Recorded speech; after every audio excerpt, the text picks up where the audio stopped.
Question number 9. Question number 9 is saying using properties of sets. In the other sums children, this word property was not mentioned. So either you can prove the general proof or you can give the example and hence proof.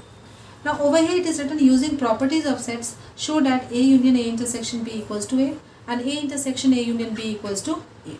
Now you have done many properties like closure property, distributive property, associative property, idempotent law, De Morgan's law. Many laws we have done in sets. So we will be using the properties of the sets accordingly we will be proving over here. So let us start subpart number 1. Let over here from LHS we will go to RHS.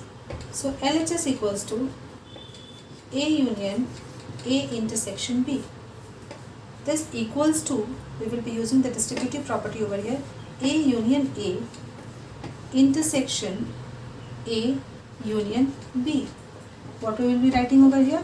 By distributive property, distributive law. Now A union A is A only. So A intersection A union B by idempotent law. Idempotent law.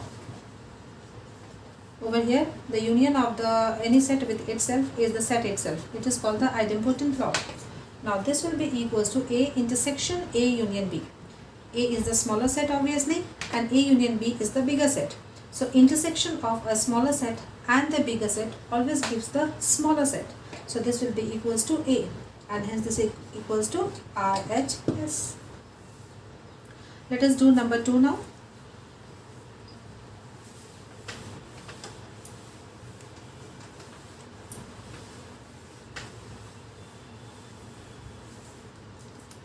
Number 2 is A intersection A union B equals to A. This we have to prove using property. So let us start again with LHS. LHS equals to A intersection A union B. This we can write as A intersection A union of A intersection of B. Distributive property. You can write distributive property of intersection over union. Distributive property or distributive law also you can write. Now A intersection A is A itself. So A union A intersection B. This one is the idempotent law. Intersection of a set with itself is the set itself. Idempotent law. Now over here A and A intersection B. Obviously intersection of A with any other set will either give A or a set which is smaller than the set A. So the intersection of a set with a set, union of a set, over here it is union of a set with a set which is smaller to it is always the bigger set. So over here this will be equals to A and hence this equals to RHS. Let us move to question number 10 now.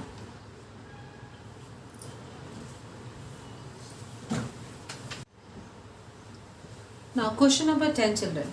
Question number 10 is saying that show that A intersection B equals to A intersection C does not imply that B equals to C. Over here the proving part is not. So we will be proving this by giving an example. Any example children you can give. Try not to give the example which I am giving.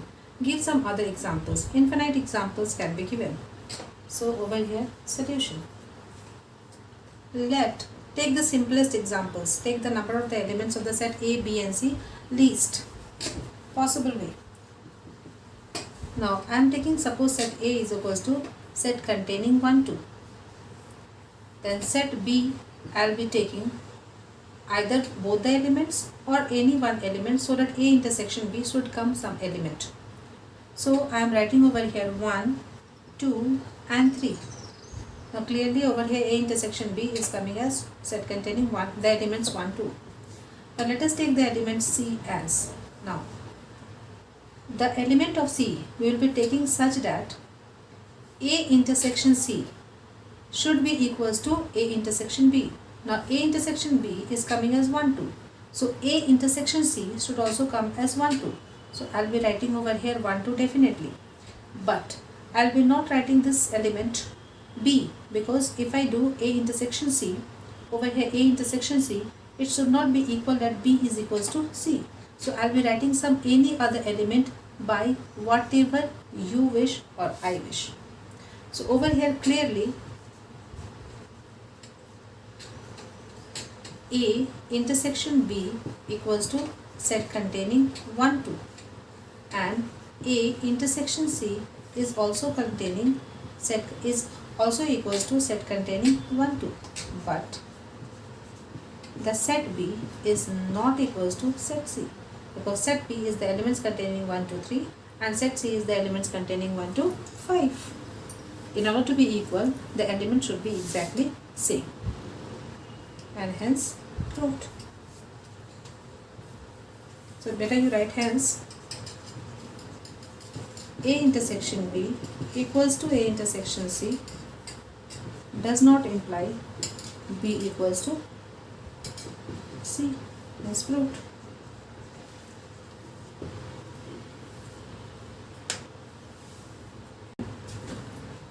Question number 11. Question number 11 is, let capital A and capital B be two sets. Now if A intersection X equals to B intersection X equals to 5, that is the intersection of A with the set X and the intersection of B with the set X is an empty set, and the union of the set A with that X and equals to the union of the set B with X for some set X, then we have to prove that set A equals to set B. Now over here in this question children, hint is also given in NCERT.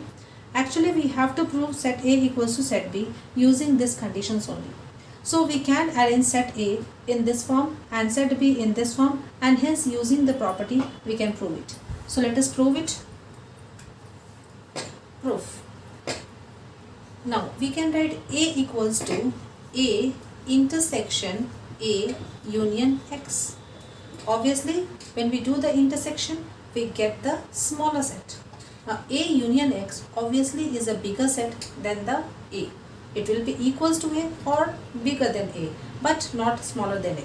So intersection of these two will give the smaller set, that is obviously A.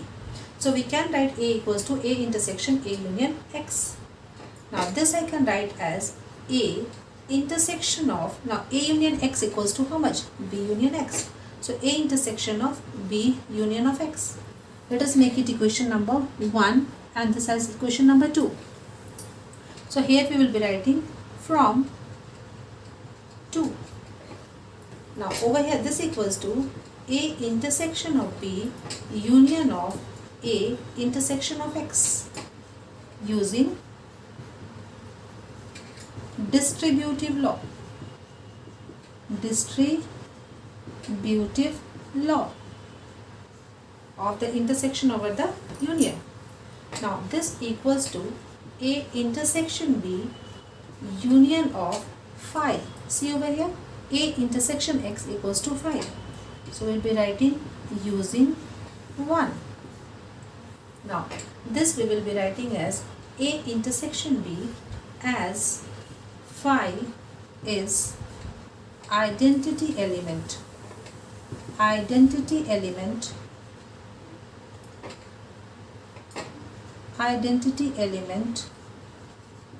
of union.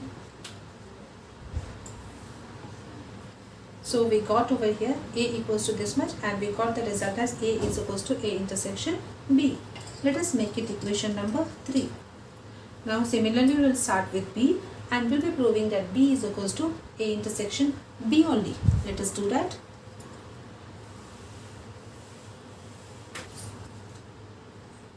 Now children, we have proved over here that A equals to A intersection of B and we made it equation number 3. Now let us start with B and we will be proving B also equals to A intersection B. So let us start this with some other arrangement, I mean the arrangement using this. So we can write B equals to B intersection of B union of X. Same reason. B union X is a bigger set and B is a smaller set. Either this will be equals to B or greater than B, and the intersection will obviously give the smaller set. So B equals to this can be written. Now this we can write as B intersection of, now B union X equals to A union X. We'll be writing from 2. Now this I can write as B intersection of A union of B intersection of X using distributive law.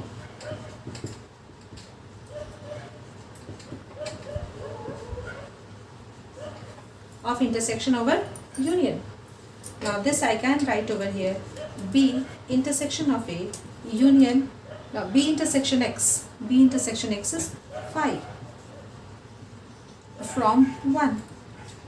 Now this will be equals to B intersection of A, as phi is identity element of union. So this B intersection A we can also write as A intersection B. Let us make it equation number 4.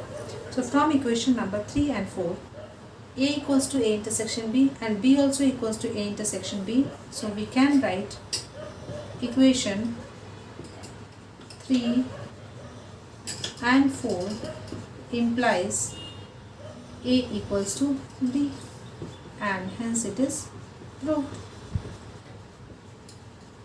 So children, whenever such question is there in which some conditions are given and we have to prove something, we have to use that condition and then prove. If this condition is not given, this one is not given, some other conditions are given, we will be using those conditions only and we will be proving this. And hence let us go to the next sum now.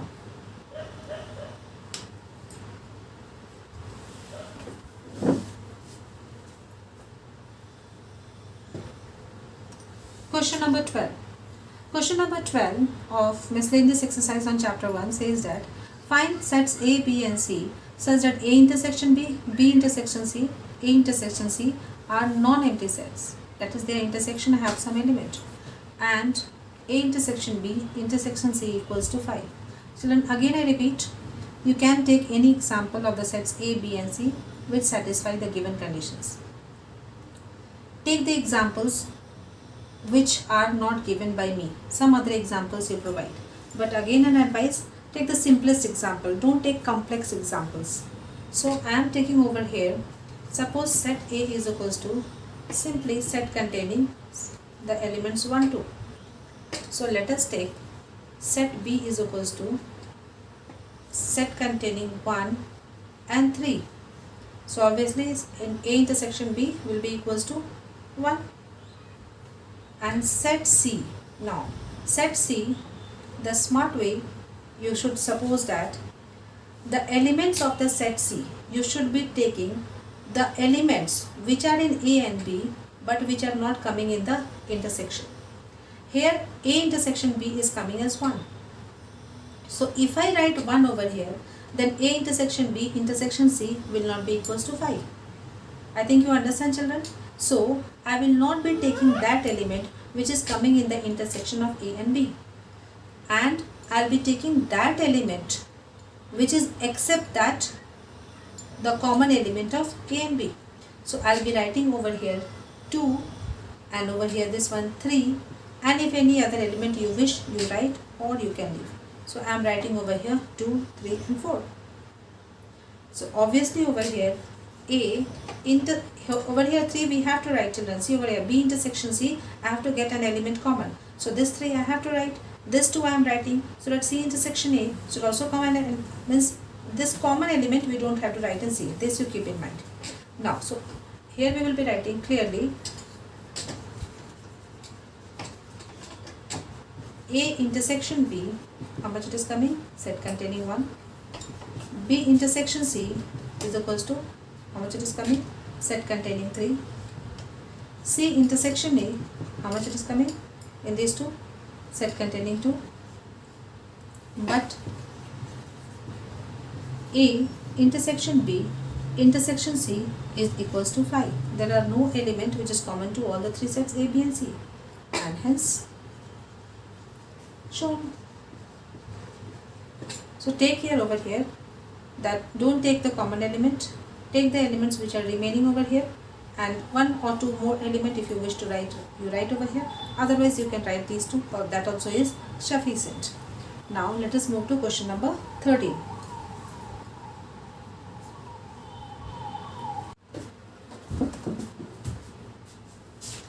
Now question number 13.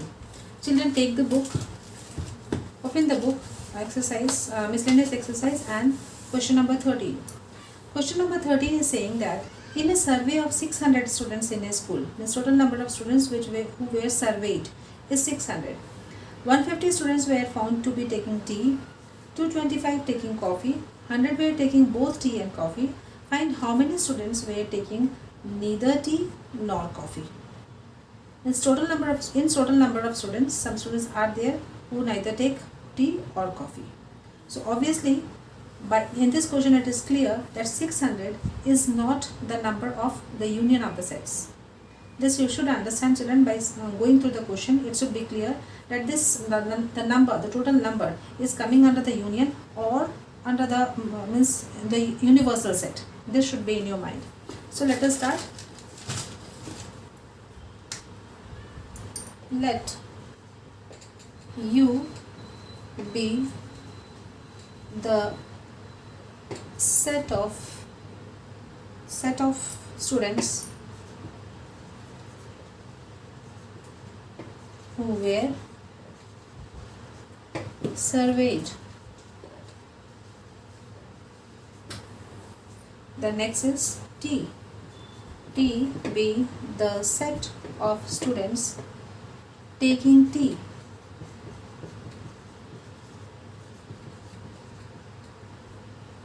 Then it is coffee. C be the set of students taking coffee. And 100 students were taking both tea and coffee. So according to question, it is given that NU, total number of students surveyed, is 600. Number of students taking tea is, how much it is? 150.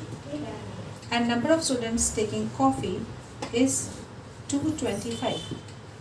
Now 100 students were taking both tea and coffee, so we can write N of T intersection C is equals to 100.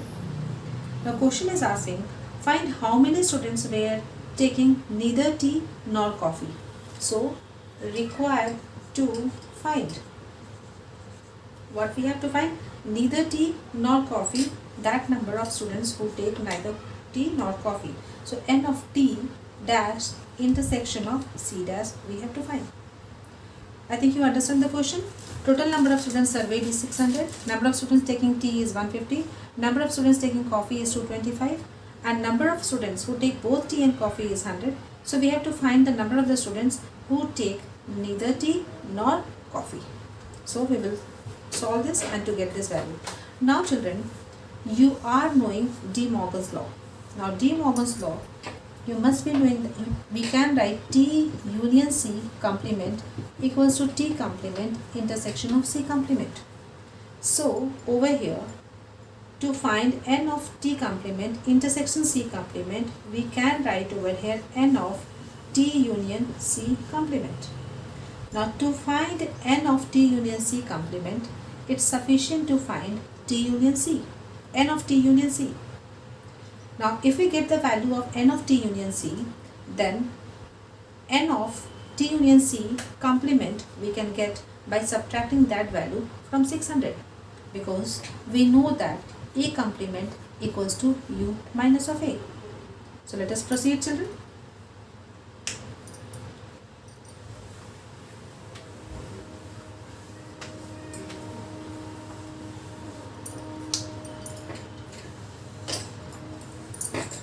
N of T union C by formula we know equals to NT plus NC minus of N of T intersection C.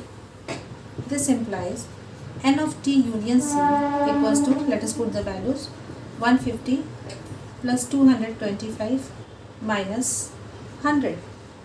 Now this will be equals to 375 minus of 100. Now this will be equals to 275. So number of students who take both tea and coffee, means either tea or coffee, is 275. Number of students taking tea or coffee is 275. So n of t union c complement will be equals to nu minus of n of t union c. So this will be equals to nu. Nu is how much? 600 minus of 275. So this will be equals to 325. So n of t union c complement will be equals to, this implies n of t complement intersection of c complement equals to n of t union c whole complement equals to 325, and this is the answer. So here in this sum we have used the De Morgan's law. I think children you understand.